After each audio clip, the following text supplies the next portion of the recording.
Selamat pagi. Hari ini kita masuk ke pertemuan berikutnya tentang keamanan pangan. Konten untuk hari ini, apa yang akan kita pelajari adalah yang pertama tentang konsep dari keamanan pangan, berikutnya tentang ketersediaan pangan, terus mengenai akses pangan dan penyerapan pangan. Apa kaitannya nanti dengan ketahanan pangan itu sendiri. Nah, sebagai pengantar kita akan uh, simak update terakhir tentang data COVID-19 di Indonesia.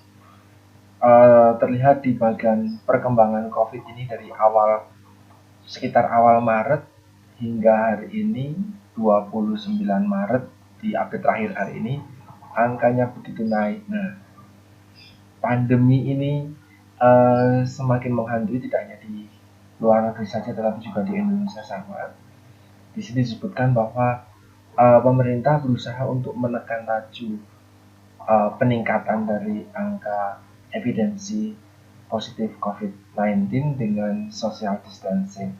Nah, ketika melakukan social distancing, ada satu hal yang harus terpenuhi dan tidak bisa kita tinggalkan, yaitu kebutuhan untuk makanan. Nah, ternyata sejak COVID-19 ini menyerang lebih dari 166 negara ya hari ini melanda dunia dengan kecemasan sehingga banyak dari mereka melakukan panic buying. Kita simak beberapa saat kemarin banyak sekali toko-toko yang kehabisan bahan makanan karena dibeli oleh para orang-orang yang khawatir. Ini salah satu contohnya di Jakarta. Di sekitar awal Maret, baru 2 Maret waktu itu belum ada angka yang positif COVID-19, tapi orang-orang sudah berbondong-bondong membeli mulai dari sembako, masker, hand sanitizer, sabun, bahkan termometer. Mereka membeli itu. Dampaknya adalah jelas bahan-bahan atau komoditas ini harganya naik. Hand sanitizer yang harganya sekitar 40.000 atau 30 ribuan sekarang bisa menjadi ratusan ribuan.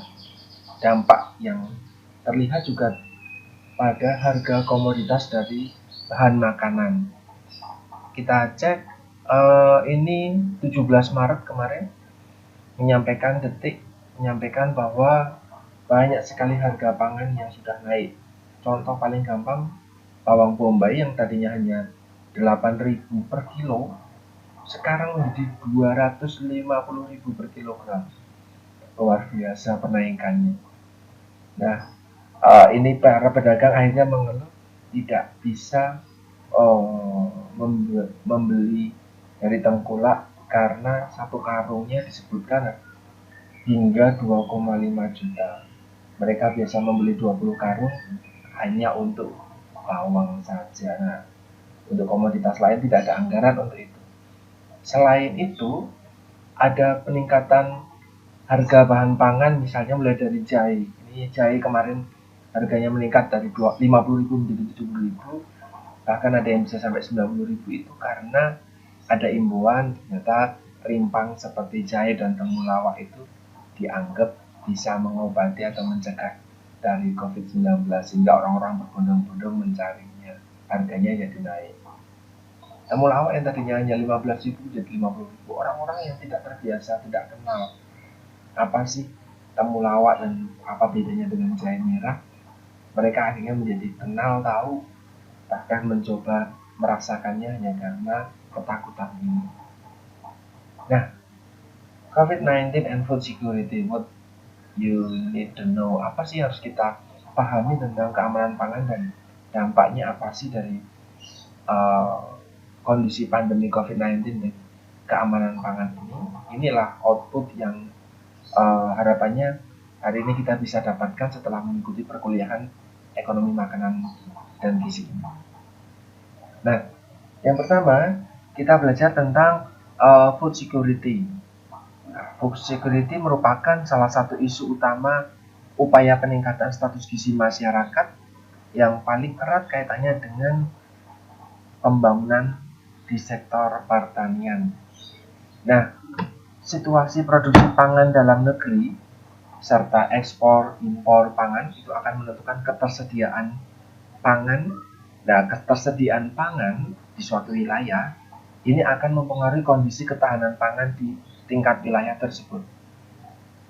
Nah, ketahanan pangan di wilayah tersebut atau misalnya di tingkat rumah tangga itu juga akan ditentukan oleh daya beli masyarakat terhadap pangan.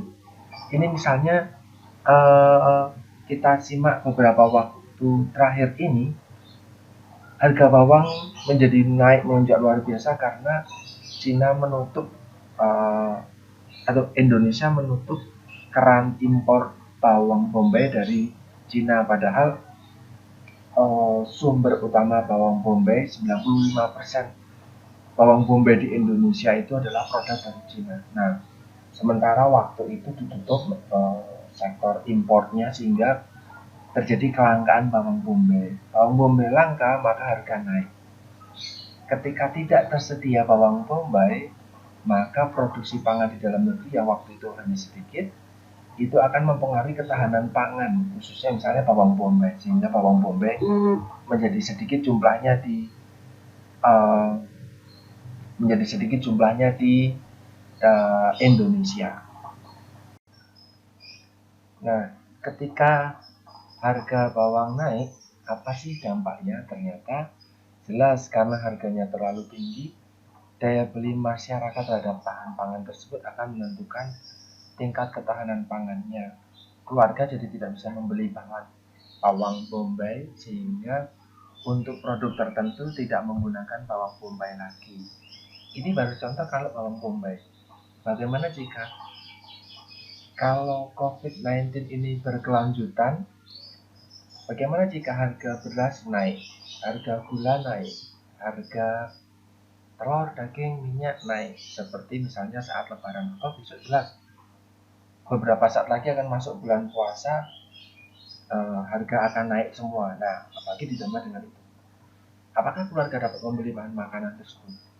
Tentu ada kelompok keluarga yang terpaksa harus mengurangi porsi belinya, sehingga yang tadinya bisa makan cukup agak sedikit berkurang. Nah, artinya ketahanan pangan di tingkat keluarga tersebut menjadi terganggu. Nah, kenapa sih kita harus belajar tentang hal ini?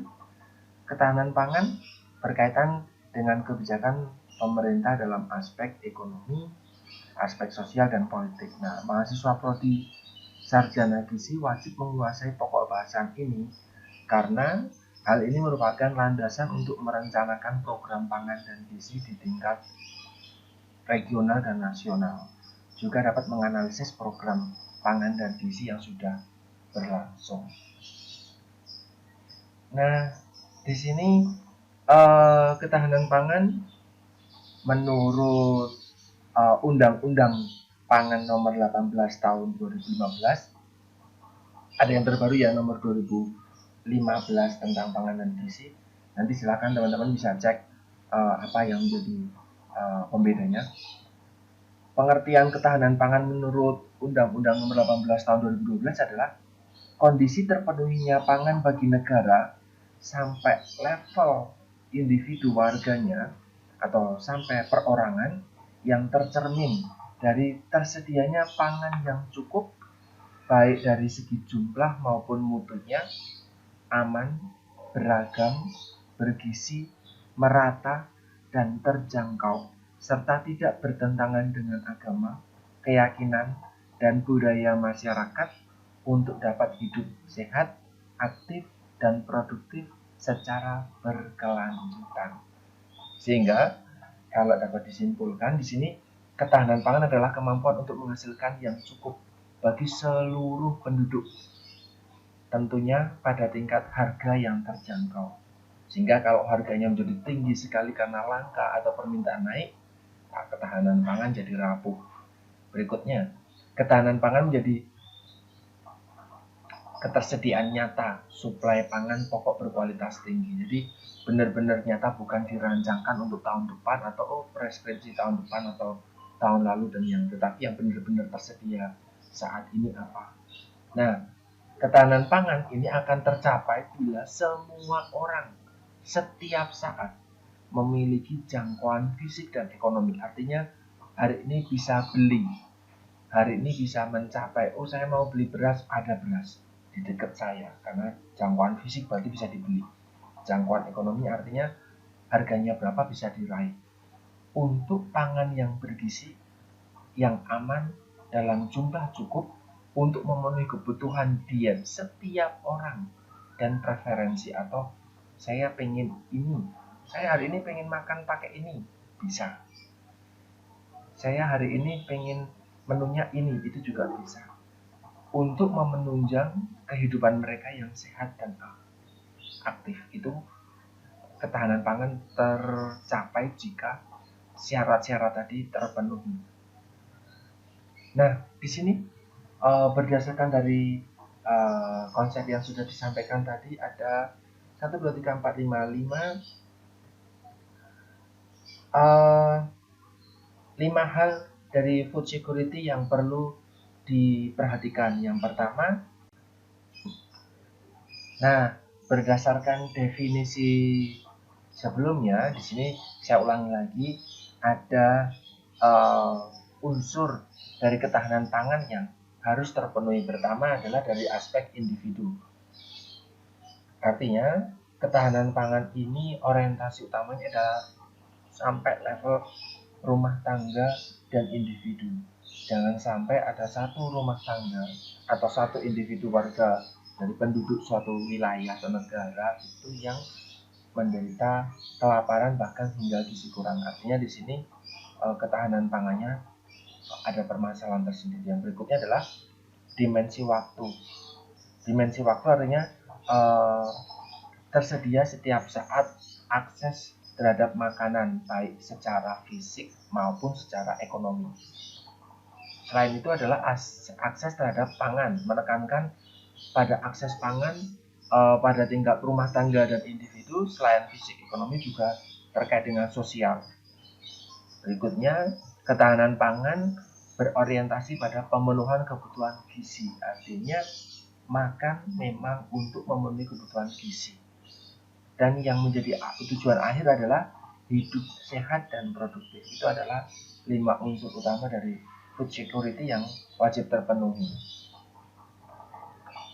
Berikutnya, ketika konsep food security itu harus tersedia setiap saat, harus cukup, harus dapat terbeli, harus merata ke setiap warga dan penduduk, dan bersifat aman. Bagaimana hal itu dapat terpenuhi di tingkat nasional? Apa sih yang harus menjadi syarat? Yang pertama adalah ketersediaan air dan sarana produksi yang cukup, tepat waktu dan tercukupi. Ini kaitannya sama produksi pangan di tingkat paling dasar, misalnya dari level petani. Ketika air tidak tersedia, otomatis tanaman padi jadi terganggu, produksinya jadi terganggu. Sarana-sarana produksi diikuti dengan kebijakan pemerintah, misalnya dari penyediaan benih yang cukup, adanya infrastruktur, adanya lahan yang cukup, adanya tata niaga terkait dari pemerintah dalam petani, atau bahkan peraturan-peraturan yang lain juga dengan baik.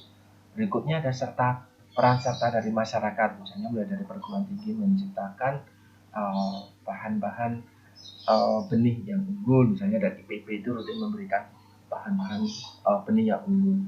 Berikutnya dari TNI juga, karena TNI bisa membantu terkait dengan keamanan pangan di tingkat dari level nasional terkait sama instansi dan yang lain. Berikutnya ada sektor swasta, tokoh masyarakat, dan ulama. Selain itu ada jaminan keamanan pangan dan pemenuhan dari zat gizi untuk setiap warga, sehingga pemerintah menyediakan fasilitas untuk meyakinkan bahwa setiap warganya memiliki kesempatan yang sama untuk dapat memenuhi kebutuhan gizi masing-masing. Berikutnya ada jaminan pasar dan harga dasar dari pangan. Ketika ini nampak ketika beberapa harga pangan komoditas bahan pangan naik, misalnya di bulan menjelang bulan puasa atau hari raya keagamaan, hari raya besar yang lainnya, itu pemerintah menyelenggarakan pasar murah di mana diberikan harga pangan dijualkan dengan harga normal sehingga harga di pasaran itu menjadi turun. Berikutnya, perubahan pola pikir petani melalui pemberdayaan atau kemitraan agribisnis pangan. Beberapa saat lalu saya membaca bahkan petani tidak lagi menunggu bahan pangannya dapat terbeli di pasar-pasar induk, tetapi mereka dapat memanfaatkan teknologi, misalnya menggunakan WhatsApp. Saya lupa beberapa saat lalu membaca koran, ada petani di sekitar Lembang itu menjualkan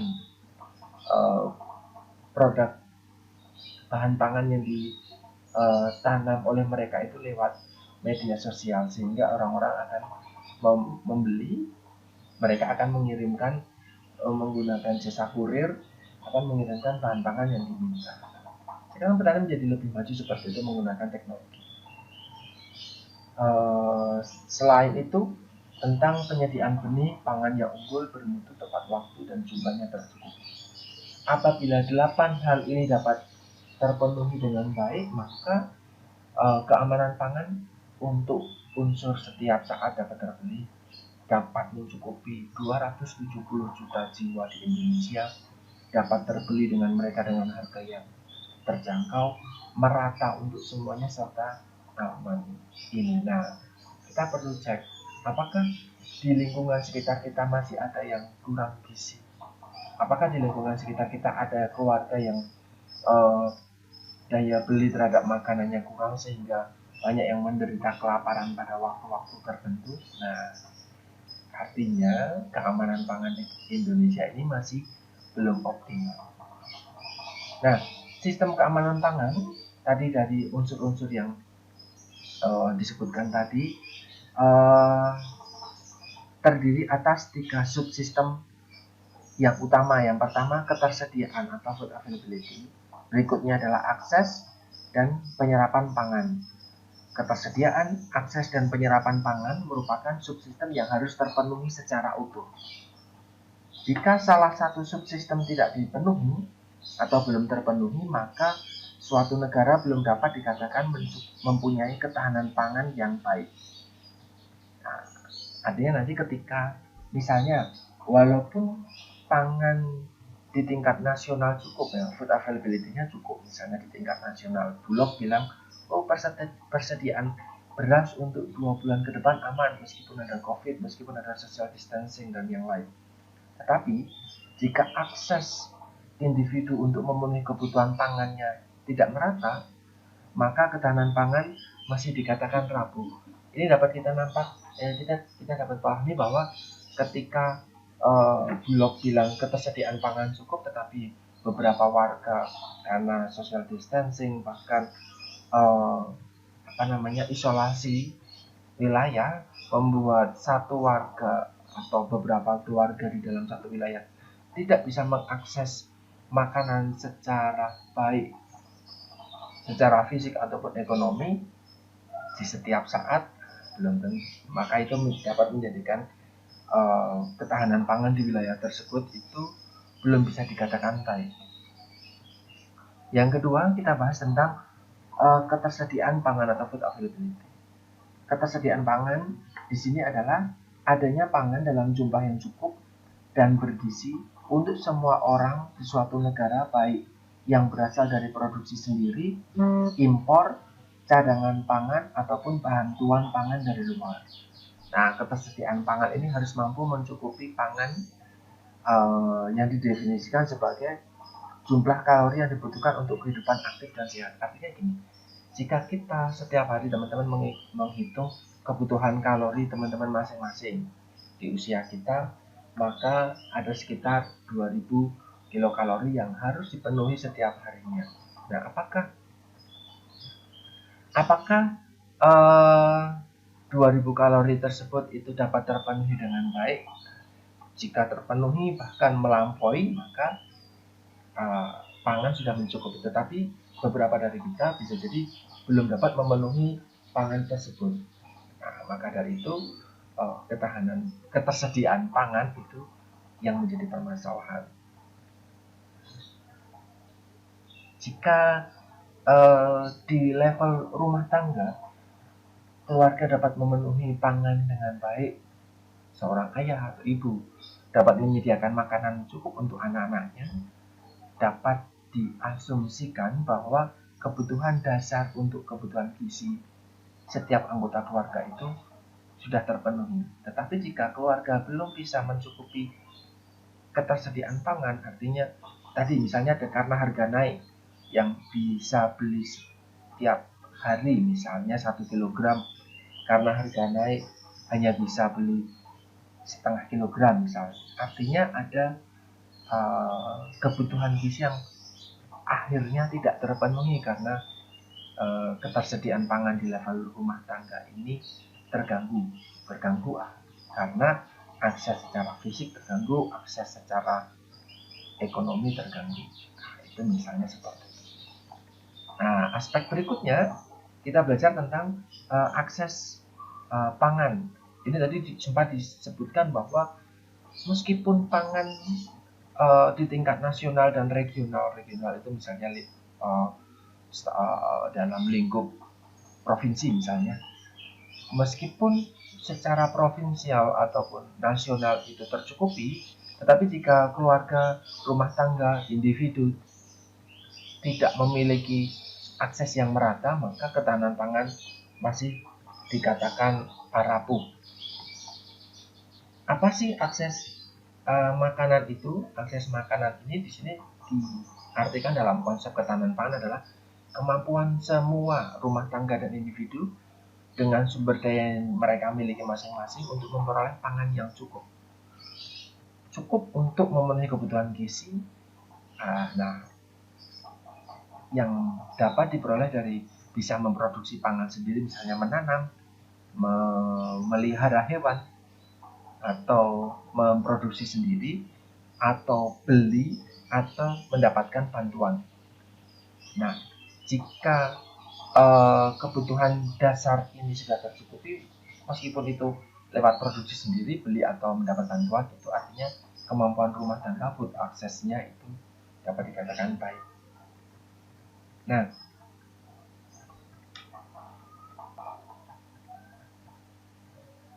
Nah, akses pangan di rumah tangga dan individu itu terdiri dari akses secara ekonomi, akses secara fisik, dan akses secara sosial.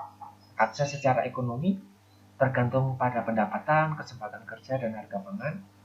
Akses secara fisik ini tergantung dari tingkat isolasi daerah. Nah, ini yang hari ini kita sedang bermasalahkan. Ada beberapa tingkat lockdown ya, mulai dari beberapa kampung menerapkan lockdown meskipun masih bisa berobos, meskipun masih bisa izin keluar lewat kanal-kanal yang dibuka, atau bahkan tingkat isolasi level daerah. Misalnya beberapa saat lalu kita tahu Kabupaten Tegal, kota Kabupaten Tegal itu menutup wilayahnya sama sekali sehingga terjadi isolasi secara level di regional. Nah, otomatis akses fisik dengan bahan pangan yang harus terpenuhi dari luar wilayah itu menjadi terganggu. Nah, berikutnya adalah akses sosial. Ini terkait dengan tingkat kesukaan atau preferensi. Yang terakhir tentang penyerapan pangan. Penyerapan pangan ini definisinya adalah penggunaan pangan untuk kebutuhan hidup sehat yang meliputi kebutuhan energi dan gizi, air, dan kesehatan lingkungan. Nah, efektivitas dari penyerapan pangan ini tergantung dari pengetahuan rumah tangga atau individu. Berikutnya sanitasi dan ketersediaan air, fasilitas dan layanan kesehatan, serta penyuluhan gizi dan pemeliharaan balita. Misalnya seperti ini, ketika pengetahuan rumah tangga atau individu terkait kesehatan dan gizi itu tidak cukup baik, Artinya meskipun makanan tersedia di sekitar dia bisa beli, artinya bisa akses secara ekonomi dan fisik bisa tercapai. Ketersediaan pangan di wilayah tersebut juga melimpah, tetapi karena pengetahuan rumah tangganya kurang, maka rumah tangga tersebut tidak bisa menyediakan bahan makanan dengan cukup di tingkat keluarga. Artinya penyerapan pangan di tingkat keluarga itu kurang. Anggota keluarganya jadi tidak bisa menggunakan bahan pangan tersebut untuk kebutuhan sehatnya. Bisa terbeli, tetapi yang dibeli kurang, yang dibeli ternyata salah, yang dibeli ternyata tidak sesuai, sehingga tidak cukup. Meskipun secara ekonomi bisa, secara fisik bisa, barangnya juga ada. Atau misal sanitasi dan ketersediaan air, ternyata akses makannya bisa, secara fisik bisa beli, secara ekonomi bisa, ketersediaan pangan juga ada, tetapi pengetahuan ada misalnya, tetapi sanitasi atau ketersediaan airnya kurang. Air menjadi bahan utama untuk kehidupan, yang menyokong kehidupan. Banyak sekali faktor hal-hal itu terkait dengan air, mulai dari produksi bahan pangan, bisa jadi misalnya contoh petani itu tergantung oleh air, sampai ke level keluarga. Sanitasi itu akan sangat mempengaruhi penyerapan atau penggunaan bahan makan. Gara-gara airnya kurang, airnya tidak tercukupi dengan baik, maka masaknya jadi terganggu, atau misalnya konsumsi bahan pangan yang sudah terbeli jadi menjadi terganggu. Fasilitas layanan kesehatan misalnya ketika fasilitas layanan kesehatan jauh atau tidak mencukupi, atau ada hal-hal yang membuat menjadi tertutup, misalnya akhir-akhir ini kita jadi takut untuk ke rumah sakit atau puskesmas dan yang lain ketika terjadi kondisi-kondisi kegawatan atau kita mendapat gangguan kesehatan, maka akan mempengaruhi layanan kita mencapai kesehatan secara umum.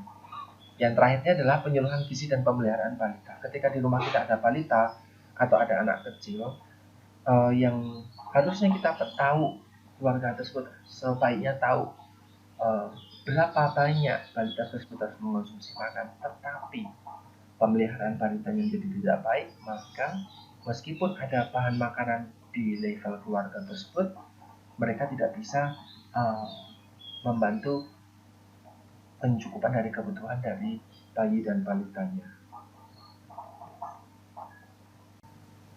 Berikutnya adalah status gizi. Sebenarnya status gizi merupakan merupakan outcome atau luaran dari ketahanan pangan, bukan menjadi subsistem dari ketahanan pangan ini. Nah, status gizi definisinya dalam kaitannya dengan ketahanan pangan, ini merupakan outcome dari ketahanan pangan yang merupakan cerminan dari kualitas hidup seseorang. Artinya gini, jika status gizinya baik, kita tahu status gizi ada 3, gizi kurang, gizi normal atau gizi baik, gizi lebih. Di atas gizi lebih nanti ada obesitas, di bawah gizi kurang nanti ada malnutrisi berat atau malnutrisi kronis, atau ada gizi kurang, ada gizi buruk. Nah, status gizi tadi itu menjadi cerminan dari kualitas hidup seseorang.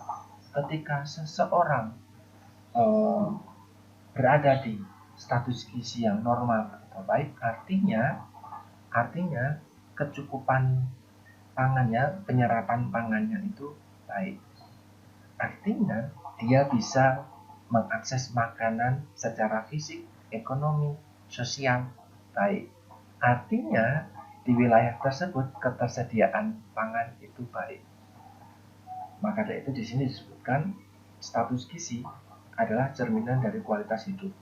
Status gizi ini merupakan outcome dari ketahanan pangan.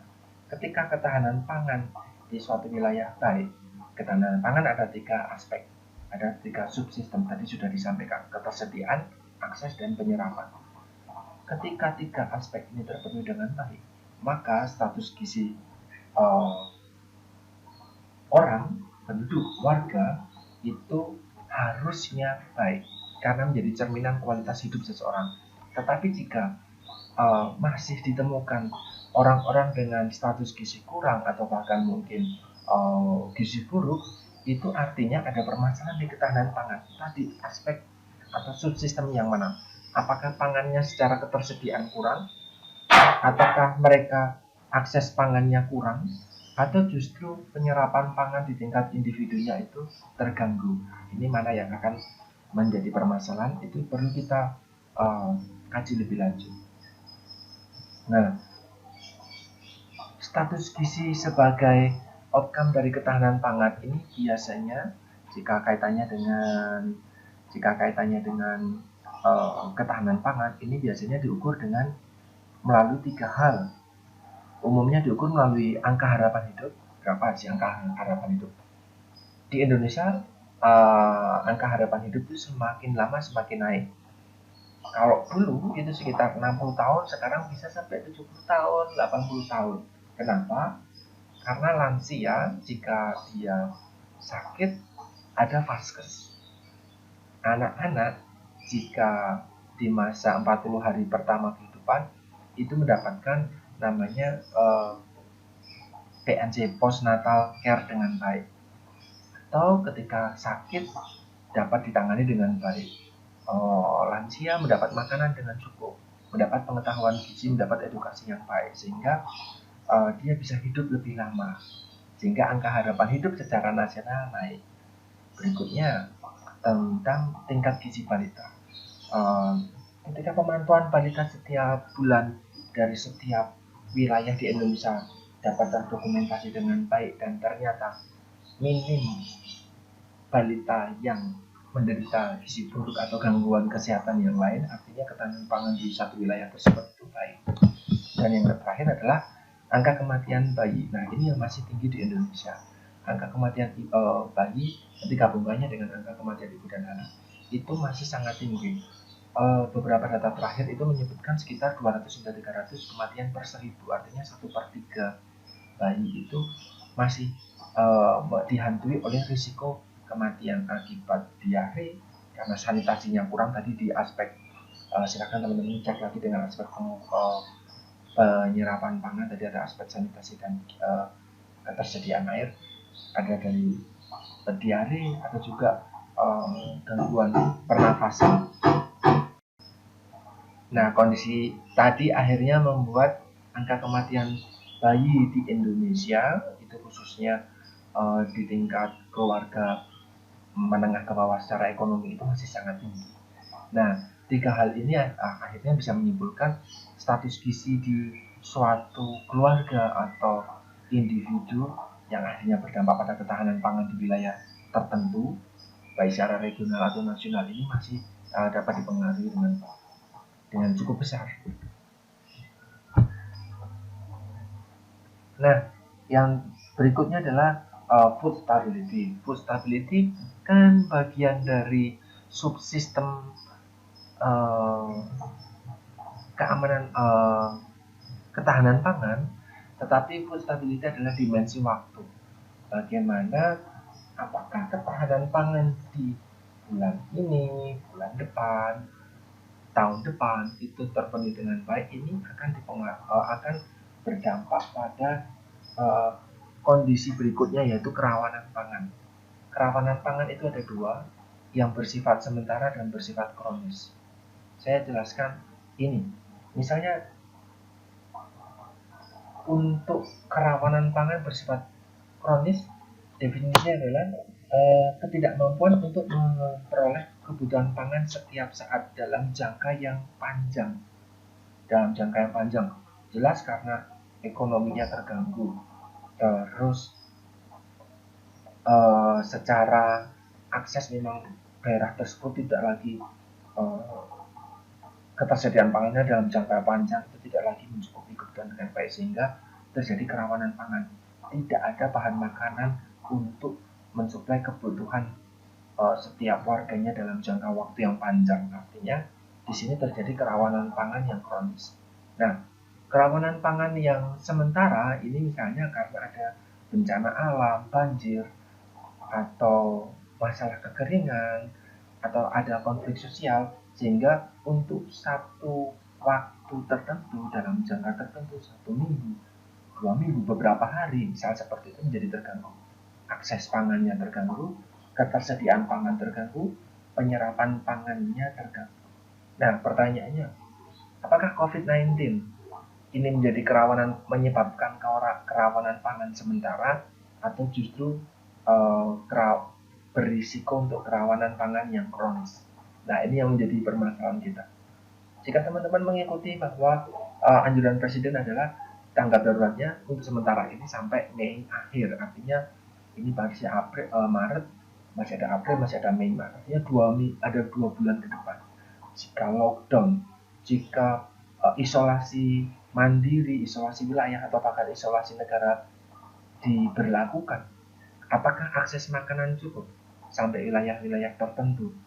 Apakah negara ini bisa menyediakan makanan sampai waktu tertentu? Apakah panen bisa cukup jika petaninya nggak boleh keluar?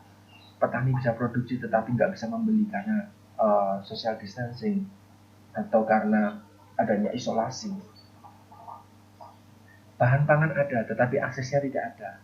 Aksesnya tidak ada atau aksesnya ada tetapi penyerapan makan tertentu.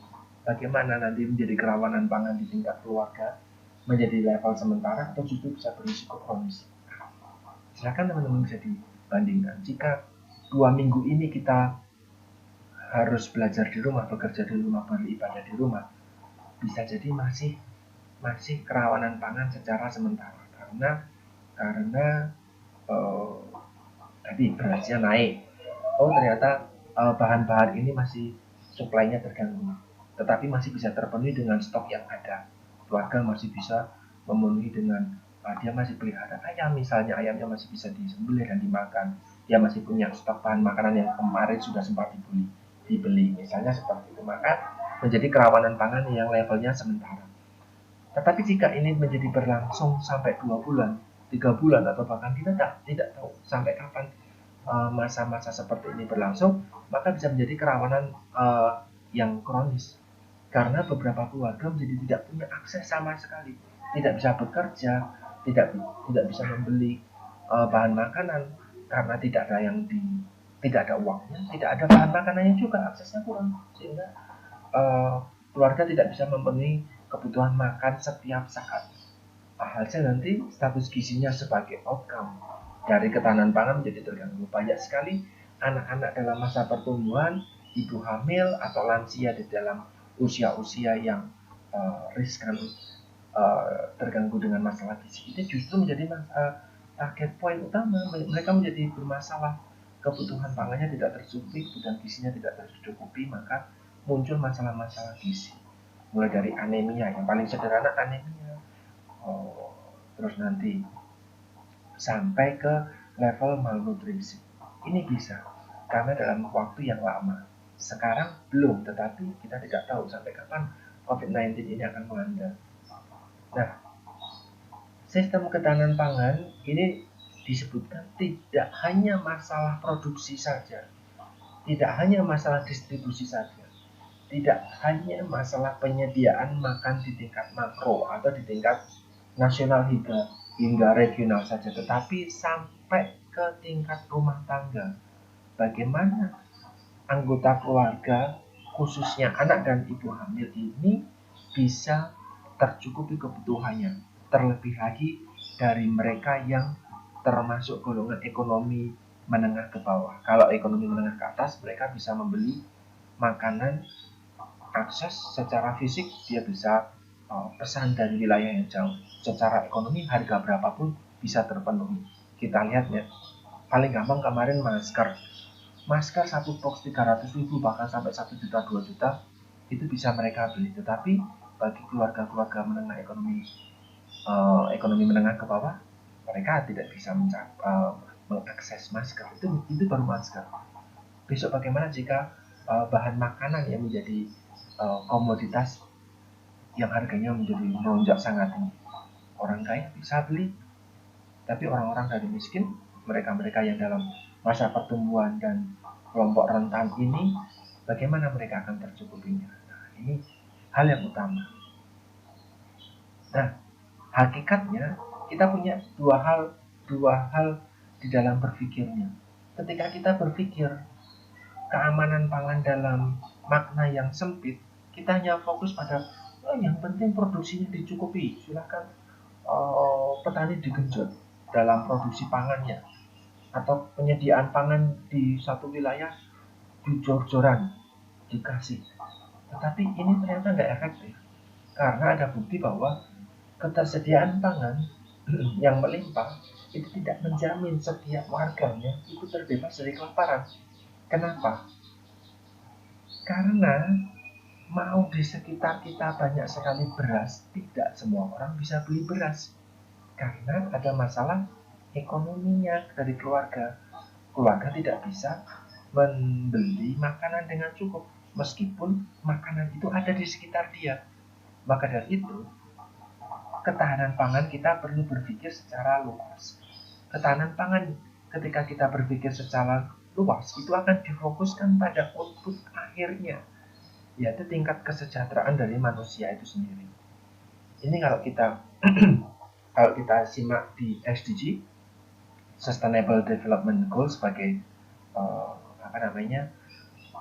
langkah secara globally ini dari MDG, Millennial Development Goals, itu tujuan pertama, sasaran pertama, ada sekitar 10-12 sasaran. Sasaran pertama itu adalah mengakhiri kemiskinan. Kalau di MDG sampai 2015 MDG sudah selesai, itu sasaran pertama adalah mengurangi kemiskinan. Tapi sekarang SDG sampai nanti 2030 adalah mengakhiri kemiskinan. Artinya tidak boleh lagi ada keluarga yang miskin. Ketika tidak lagi ada keluarga dalam kategori miskin, maka ketika ketersediaan pangan dalam aksesnya secara ekonomi ataupun secara fisik itu ada, maka setiap keluarga bisa membeli. Alhasil kesejahteraan masyarakat manusia itu tercukupi. Kemiskinan itu menjadi indikator utama dari kesejahteraan. Definisi miskin dan tidak miskin itu ada definisi yang jelas. Jika beberapa saat lalu itu ketika saya kuliah, definisi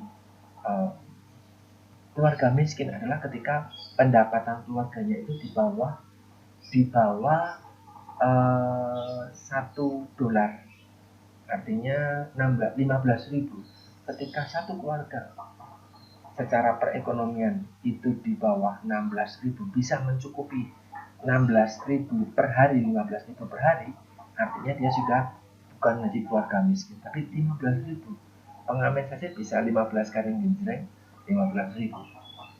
Maka dari itu, sekarang sepertinya definisi untuk keluarga miskin itu naik menjadi $2, sekitar 30.000.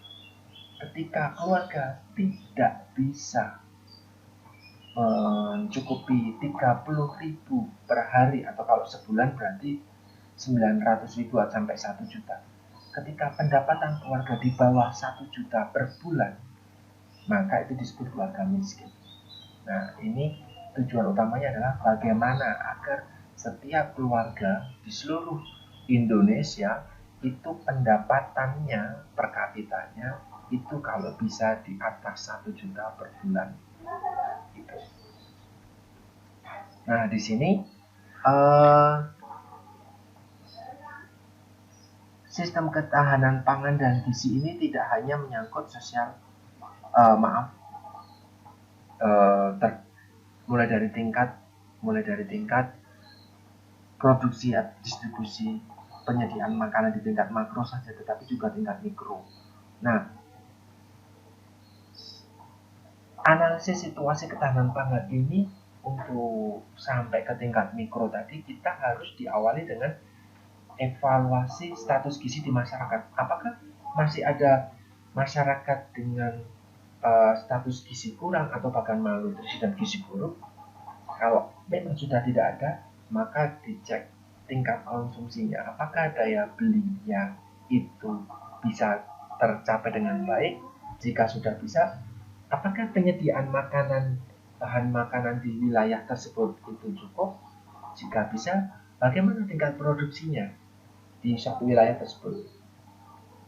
Kalau berpikirnya dari bawah, maka aspek sebelumnya terkait ini, hakikat food security terkait dengan output akhirnya dengan kesejahteraan masyarakatnya, atau bahkan ini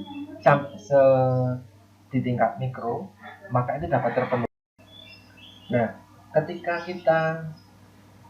kita berpikirnya, atau ketika pemerintah berpikirnya justru sebaliknya, mulai dari yang penting produksi pangannya cukup, yang penting persediaannya cukup, yang penting akses di wilayah-wilayah cukup. Bulog bilang oh beras untuk 1 bulan, 2 bulan, 3 bulan itu cukup. Ketika tidak mempedulikan bagaimana status gizi masyarakatnya, dianggap semuanya sudah tercukupi dengan produksinya, ini menyebabkan ketahanan pangan jadi terganggu. Maka dari itu harusnya pemerintah itu menilai dari status gizi masyarakatnya, apakah masih ada malnutrisi, bayi-bayi malnutrisi, apakah masih ada. Tadi di beberapa slide sebelumnya, status gizi itu dihitung oleh 3 hal: angka harapan hidup, tingkat gizi balita, dan kematian bayi. Bagaimana angka harapan hidup? Bagaimana tingkat gizi dari balita? Bagaimana angka kematian bayi dan balita? Jika itu sesuai target, maka status gizi masyarakatnya ini sebagai level pertama jadi terpenuhi. Tetapi jika masih terganggu, itu ditangani dulu. Nah, status gizi masyarakat tadi sudah disampaikan, ini ditunjukkan dengan tidak adanya masyarakat yang gizi kurang dan kelaparan. Ketika tidak ada, artinya akses pangan dan pelayanan sosial itu sudah dianggap merata dan cukup baik. Nah, produksi pangan yang melebihi kebutuhan itu ternyata tidak menjamin. Ketika kita berpikir sebaliknya, jadi produksinya tinggi, persediaan di wilayah tinggi, ketika itu melebihi bahkan tercukupi semua, itu ternyata tidak menjamin apakah keluarga ini status gizinya cukup, apakah iya tidak ada kelaparan lagi, atau tidak ada masyarakat yang gizi kurang lagi. Nah, maka dari itu berpikirnya adalah dari tingkat paling bawah, dari status gizi masyarakat dulu, baru naik hingga ke level produksi pangan, bukan sebaliknya. Yang sekarang masih dilakukan adalah sebaliknya.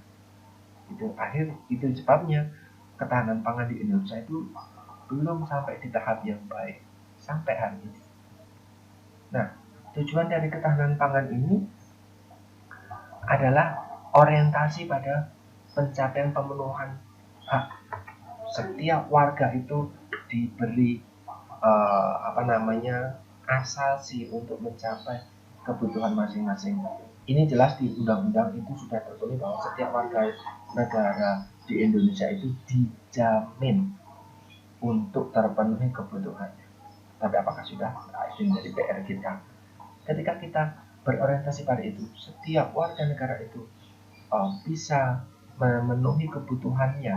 Saya butuh 2000 kalori tercukupi. Anak saya butuh 500 sampai 800 kalori terpenuhi. Ibu hamil butuh dari 2000 hingga 2500 setiap hari, itu terpenuhi. Lansia 1800 sampai 2000 kalori per orang masing-masing, itu terpenuhi dengan baik. Maka jika hak pangan terpenuhi, kualitas SDM terpenuhi dengan baik, tidak lagi ada orang-orang dengan malnutrisi dan gizi kurang. Terkhusus tidak hanya di wilayah Indonesia bagian timur saja yang berkali-kali jadi headline, tapi di wilayah terdekat dengan kita itu semuanya tidak lagi ada yang malnutrisi, maka ketahanan pangan nasional itu tercapai. Nah, semua lingkup ini adalah kebijakan dari pemerintah. Ini terkait dengan kebijakan di sektor ekonomi, sosial, politik. Bagaimana kebijakan pemerintah dalam aspek sosial ekonomi sosial dan politik ini ditetapkan, itu pada akhirnya akan mempengaruhi ketahanan pangan di suatu negara. Ketika ada COVID-19 misalnya, ketika Jokowi bilang jangan lockdown dulu, atau tingkatkan impor atau batasi impor bawang kemarin misalnya, atau nanti petaninya digenjot atau diberikan modal sebesar-besarnya, pajaknya dibatasi dulu, agunan bank dibatasi dulu. Ada banyak sekali kebijakan-kebijakan yang mendesak yang mendadak dilakukan karena terkait darurat ini, itu nanti pada akhirnya adalah tujuan utamanya adalah untuk menjaga ketahanan pangan nasional itu tetap terjaga dengan baik meskipun ada COVID-19. Itu yang menjadi PR besar untuk kita. Nah, sekian kuliah hari ini. Semoga kita bisa memaknai ketahanan pangan ini bukan menjadi sebuah bahan perkuliahan saja, tetapi ke depan buat teman-teman yang mau bergerak di sektor besar sekali seperti ini, itu bisa memahami bahwa berpikirnya dari tingkat yang paling bawah dulu. Kita sebagai sarjana gizi bisa menilai status gizi di masyarakat dulu, baru kita arahkan ke tingkat nasional, bukan sebalik yang selama ini sedang berlangsung seperti itu. Nah, untuk lebih memahami konsep dari ketahanan pangan terkait dengan status gizi, di sini saya memberikan teman-teman tugas untuk bisa disampaikan minggu depan di pertemuan ke-10. Menurut kalian, bagaimana sih dampak ketahanan pangan di Indonesia gara-gara COVID-19 ini? Entah itu karena lockdown, entah itu karena pembatasan akses atau isolasi wilayah, atau karena social distancing, kaitannya terhadap status gizi balita di Indonesia. Itu menurut kalian bagaimana? Apakah kondisi COVID-19 ini berkaitan dengan ketahanan pangan wilayah dan kondisi tersebut bisa mempengaruhi status gizi balita? Bagaimana pendapat kalian? Nah, setelah itu, apa kira-kira menurut kalian upaya yang bisa kita lakukan, pemerintah lakukan, ahli gizi lakukan untuk meminimalkan gangguan dari ketahanan pangan ini? Jika memang itu berhubungan dengan status gizi, harapannya adalah agar status gizi balita itu bisa tetap baik. Silakan teman-teman kaji berdasarkan berita, berdasarkan ulasan-ulasan, review dari orang-orang. Silakan teman-teman bisa sadur, bisa sampaikan besok. Sudah banyak sekali, saya semalam sudah mengecek, sudah banyak sekali analisis terkait COVID-19 ini dikaitkan dengan food security dan status gizi balita. Silakan teman-teman kaji, ini bisa dijadikan untuk penugasan ekonomi pangan. Nanti akan ada poin besar di sini. Silakan teman-teman bisa lakukan ini minggu depan. Silakan teman-teman bisa presentasikan, nanti bisa diacak atau nanti bisa ditampilkan juga lewat layar, berbagi layar seperti ini. Jika dalam 2 pertemuan saya presentasi untuk nanti tugas, silakan teman-teman yang ditunjuk terpilih itu bisa menyampaikan penugasannya secara daring seperti itu. Mau apapun lewat caranya, lewat apapun itu bisa didiskusikan kembali.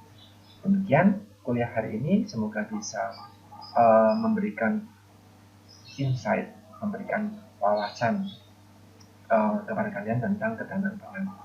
Buat beberapa yang masih bertanya, ada pertanyaan, silakan nanti bisa dituliskan di grup chat, akan saya balas secara voice note. Mohon maaf sekali jika banyak sekali background terganggu dari saya menyampaikan hal ini. Terima kasih atas perhatiannya. Selamat pagi.